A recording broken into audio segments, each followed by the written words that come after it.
కృష్ణ గారు, అంత క్లారిటీగా మూసీ రివర్ ఫ్రంట్ అభివృద్ధికి ప్రభుత్వం కట్టుబడి ఉంటే మిమ్మల్ని కూడా పవర్ పాయింట్కి రమ్మన్నారు. బీజేపీ బీఆర్ఎస్ను కూడా మేము వెళ్ళామని చెప్తున్నారు అనుకోండి, మీరు ఇల్లు కూల్చేస్తున్నారు వెళ్ళామని.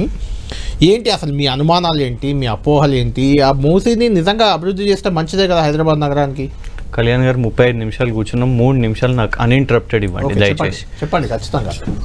కళ్యాణ్ గారు, ఇక్కడ వాస్తవానికి మిస్ అవుతున్నదే క్లారిటీ, ముఖ్యమంత్రి గారి నుంచి క్లారిటీ. ఎందుకు చెప్తాను? ముఖ్యమంత్రి గారు 2024లో పాదయాత్ర చేసిర్రు. ఎక్కడ పాదయాత్ర చేసిర్రు? ఈ మధు పార్క్ రిడ్జ్ వద్ద చేసిర్రా? లేదు సాయిరామ్ నగర్ కాలనీ దగ్గర చేసిర్రా? కాదు. ఎక్కడ జనావాసం లేని ఊరవతల అవుట్స్కర్ట్స్కి వెళ్ళి, ఏది నల్గొండ దగ్గరికి ఎండ్ అవుతుంటే అక్కడ పోయి చేసిర్రు. మేము అదే కోరుతున్నాం ముఖ్యమంత్రి గారిని, తాజ్ కృష్ణాలో కాదు, వచ్చి ప్రజల మధ్యలో చేయండి, పబ్లిక్ కన్సల్టేషన్ చేయండి. మేం కాదు, మీ కాంగ్రెస్ పార్టీకి అనుకూలంగా ఉన్న యాక్టివిస్ట్ మేధా పాట్కర్ గారే ఇవాళ ఏమని అంటున్నారు, పబ్లిక్ కన్సల్టేషన్స్ చేపట్టండి అని మీ డిన్నర్ పార్టీని రిజెక్ట్ చేసేసారు. తాజ్ కృష్ణాలో డిన్నర్ ఎందుకు? మేము అడుగుతున్నది ఏంటిది, అసెంబ్లీలో పెట్టండి, అసెంబ్లీలో పెడితే చర్చిద్దాం. తాజ్ కృష్ణకి రానవసరం లేదు. ప్రజలు ఇవాళ రోడ్డు మీదకి కూర్చొని వాళ్ళ దీక్షలు చేపడుతుంటే మనం పోయి తాజ్ కృష్ణలో డిన్నర్ చేసుకుంటూ దీని గురించి మాట్లాడాలా? ఇంకొకటి, నంబర్ 1, మీరే ఎత్తినప్పుడు గౌరవనీయులు ఇప్పుడు కూర్చున్న చైర్మన్ గారు, మీడియా చైర్మన్ గారు ఏమని చెప్పిండ్రు అని అంటే, కూల్చివేతలు కాదు, మిమ్మల్ని అక్యూజ్ చేశారు, మీరు అబద్ధం చెప్తున్నారు అని. 2024 అక్టోబర్లో శంకర్ నగర్ కాలనీలో ఇల్లు కూల్చివేతలు చేసింది మొత్తం రాష్ట్రంలో ఉన్న మీడియా చూసింది. ఆనాడు డీటెయిల్డ్ ప్రాజెక్ట్ రిపోర్ట్ ఉందా కళ్యాణ్ గారు? డీటెయిల్ ప్రాజెక్ట్ లేదు. చిన్న చిన్న పిల్లల్ని మనం చూసినాం, కూలిపోయిన ఇళ్లను, కూల్చేసిన ఇళ్లను వాళ్ళు మళ్ళా పాపం ఇటుకలు పేల్చుతుంటే ఆ విజువల్ మనం చూసినాం. ఆర్బిఎక్స్ అని మీరు రాసిరా గోడల మీద. ఆనాడు ఏ బఫర్ జోన్ నిర్ణయించలేదు, ఆనాడు ఏ డీటెయిల్డ్ ప్రాజెక్ట్ రిపోర్ట్ లేదు. ఇవాళకి కూడా మనకు డీటెయిల్డ్ ప్రాజెక్ట్ రిపోర్ట్ లేదు. సాయంత్రం చూపెడతారో లేదో కూడా మనకు తెలియదు. మనం ఊహించుకుంటున్నాం, క్లారిటీ వస్తుందని ఊహించుకుంటున్నాం. 1,50,000 కోట్లు అనే ఫిగర్ ఎవరి నోటిన వచ్చిందండి? ముఖ్యమంత్రి గారి నోటిన రాలేదా? జూపల్లి కృష్ణారావు గారు 75,000 కోట్లు అని చెప్పారు, 1,50,000 కోట్లని గౌరవ ముఖ్యమంత్రి రేవంత్ రెడ్డి గారు చెప్పారు. ఇవాళ మళ్ళా అది కాదు అని చెప్తారు. గాంధీ ప్రాజెక్ట్ అని నోటిఫికేషన్ ఇచ్చిన మీరు, పేపర్లో గజెట్ రిలీజ్ చేసిన మీరు, ఇవాళ తర్వాత మీరేమని చెప్తారు, అబద్ధాలు ఇవి, కేవలం 180 కోట్లే. 180 కోట్లనే అక్విజిషన్ అవుతుందా? 180 కోట్లనే 450 కుటుంబాల మధు పార్క్ రిడ్జ్ వాళ్ళకు నిర్మాణం చేయగలుగుతారా మీరు? కాదు కదా. సో ఓవరాల్ మీ ప్రాజెక్ట్ అంటే ఆ ప్రాజెక్ట్, ఆ ఫస్ట్ ఫేజ్ కోసం మీరు 5,000 కోట్లు, 4,100 కోట్లు, వాట్ ఎవర్ ఇట్ ఇస్, కానీ అది 180 కోట్లు కాదు. మీరు చేసే భూసేకరణ, మీరు కూల్చే ఇల్లు, మీరు తీసుకునే జాగా, మీరు తర్వాత నిర్మాణం చేస్తారో లేదో కానీ అవంతా ఓవరాల్ కాస్ట్ కూడా ఇది 5 ఫేజ్లు అని చెప్తారు. ఎవరికి తెలియదు నెక్స్ట్ 4 ఫేజెస్ ఏంటిదో తెలియదు.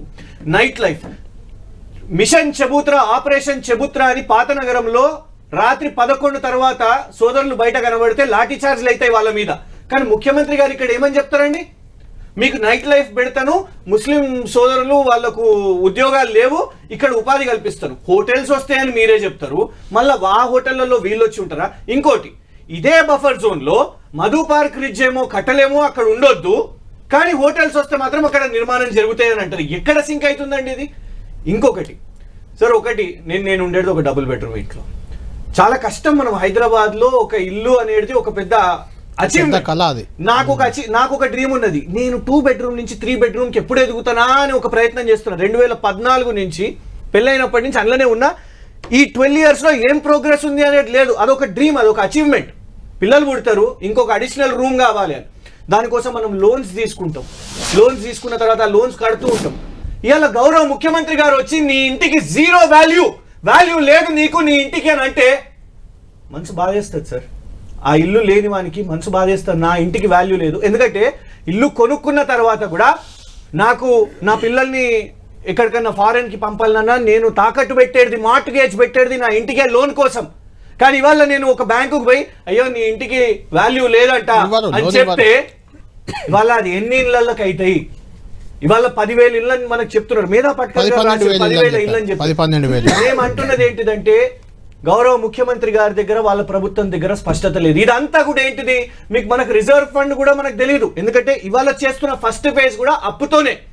ఏడీబీ చైనా నుంచి ఏషియన్ డెవలప్మెంట్ 4,100 కోట్లు. వాళ్ళ స్టేట్మెంట్ కూడా ఏమున్నదండి, మొన్న ఫీల్డ్ మీదకి వచ్చారు, వాళ్ళ స్టేట్మెంటే చెప్తున్నా, పబ్లిక్ కన్సల్టేషన్స్ అయిన తర్వాతనే మేము రిలీజ్ చేస్తాం, it has not been release, ఇంకా మన ట్రెజరీలోకి మన ఖాతాలోకి పడలేదు, ఇన్ ప్రిన్సిపల్ అప్రూవల్ అయింది అంతే, అది అంటున్నారు. అంతే అది ప్రభుత్వం నుంచి వచ్చిన రిజల్ట్. అవును. ఇవాళకి కూడా మనకు అంటే అసెంబ్లీలో మొన్న నెల ముందు చెప్పింది 18 నెలల్లో డీటెయిల్డ్ ప్రాజెక్ట్ రిపోర్ట్ వస్తుందని. ఎందుకు ప్రజల్లో ఈ భయాందోళన పెట్టడం ఎందుకు? వాళ్ళందరూ అంటే ఎందుకు మీరు ఎందుకు చేస్తున్నారు అనుకుంటున్నారు? ప్రభుత్వం అనేది అభివృద్ధి కోసమే పనిచేస్తుంది, ఎవరు అవునన్నా కాదన్నా సరే, అందులో కొంత అవినీతో అదో ఏదో ఉన్నా వాళ్ళ అల్టిమేట్ కాన్సెప్ట్ నేను ఏదో చేశా, జనానికి ఏదో ఉపయోగపడ్డా అని చెప్పుకోవాలనే కదా. కళ్యాణ్ గారు 2020 వరదలు, ఒకటేమో వరద వచ్చినప్పుడే it is a natural disaster, కానీ 2020 హైదరాబాద్ ఫ్లడ్స్ నుంచి మేము ఎంతో నేర్చుకున్నాం. ఎందుకు చెప్తాను, ఆ తర్వాత కూడా ఆ మోతాదులో వర్షం పడ్డా కూడా మీరు అంత కెలామిటీని చూడలేదు. ఎందుకు? ఆ తర్వాత రాష్ట్ర ప్రభుత్వం అంటే దానికంటే ముందు హైదరాబాద్ నగరం ఏం బీఆర్ఎస్ 2014 తర్వాతనే పుట్టలేదు, దానికంటే ముందు గౌరవ కాంగ్రెస్ పార్టీ ఉంది, ఇతర పార్టీలు దశాబ్దాలు కాంగ్రెస్ పార్టీ ప్రభుత్వంలో ఉన్నది. ఇదే మూసీలో వీళ్ళు అంటున్న ముందు బఫర్ జోన్ లిమిట్ ని డిసైడ్ చేసింది వాళ్ళే, ఆ మధు పార్క్ రిడ్జ్ కట్టింది కూడా వీళ్ళ ప్రభుత్వ హయాంలోనే, అనుమతులు వచ్చింది కూడా వీళ్ళ ప్రభుత్వ హయాంలోనే. ఇంకొకటి 2020 తర్వాత నేర్చుకున్నది ఏంటిది? స్ట్రాటజిక్ నాలా డెవలప్మెంట్ ప్రోగ్రామ్. మా దగ్గర అస్మత్పేట్ చెరువు అని ఉంటుంది. ఇవాళ మీరు అంటున్నారు మురికి కంపు అని, మీకు ఆల్టర్నేటివ్ ఏంటిది? మీరు ఇంటికి పోయి మనం దొడ్డికి పోయినాక కమోడ్ ఒత్తితే ఆ ఫ్లష్ అంతా ఎక్కడికి పోతుంది, ఆ సీవరేజ్ అంతా ఎక్కడికి పోతుంది? పోయేది ఇందులోకే పోతుంది. దానికోసం మీరు చేయాల్సింది ఏంటిది? సివరేజ్ ట్రీట్మెంట్ ప్లాంట్స్ ఏదైతే మేము మొదలు పెట్టినామో, కొన్ని చేసినామో, వాటిని మీరు పూర్తి చేయండి. ఎందుకంటే మీరే అంటున్నారు మురికి కంపు దాంట్లో కూర్చోవాలన్నా, వాళ్ళు కూడా దీక్ష చేస్తున్నారు అందులోనే అని అన్నప్పుడు నువ్వు తీసుకోవాల్సిన ఫస్ట్ ప్రయారిటీ ఏంటిది? ఈ ఎస్టీపీస్. నీ ఆల్టర్నేటివ్ ఏంటిది? What is your alternative drainage system? నువ్వేం తీసుకున్నావు? మేము ఎస్ఎన్డిపిని కొంత భాగం మేము చేస్తే, అందుకే ఆ తర్వాత జరిగిన ఈ 6 సంవత్సరాలు 2020 తర్వాత 6 సంవత్సరాల్లో మేము తెచ్చింది డిజాస్టర్ రెస్పాన్స్ ఫోర్స్ తీసుకొని వచ్చినాం. మీరు పేరు మార్చారు హైడ్రాని, డిఆర్ఎఫ్ తీసుకొని వచ్చినాం. అదే డిఆర్ఎఫ్ బండ్లు, అదే డిఆర్ఎఫ్ యూనిఫామ్లు, అవిటితోనే ఇవాళ ఈ 6 సంవత్సరాల్లో మళ్ళీ అలాంటి వరద రాలేదు. సో మీరు మేము చేసిన పనిని కంటిన్యూ చేయండి, ఈ నాలా డెవలప్మెంట్ ప్రోగ్రామ్ ని చేయండి. మేము ప్యాట్నీ నాలా చెరువు అవన్నీ చేసినాం, అవన్నీ పూర్తి చేసినాం ఎల్బీ నగర్ దగ్గర. మీరు అది చేయకుండా మీరు తీసుకున్న ఫస్ట్ థింగ్ ఏంది?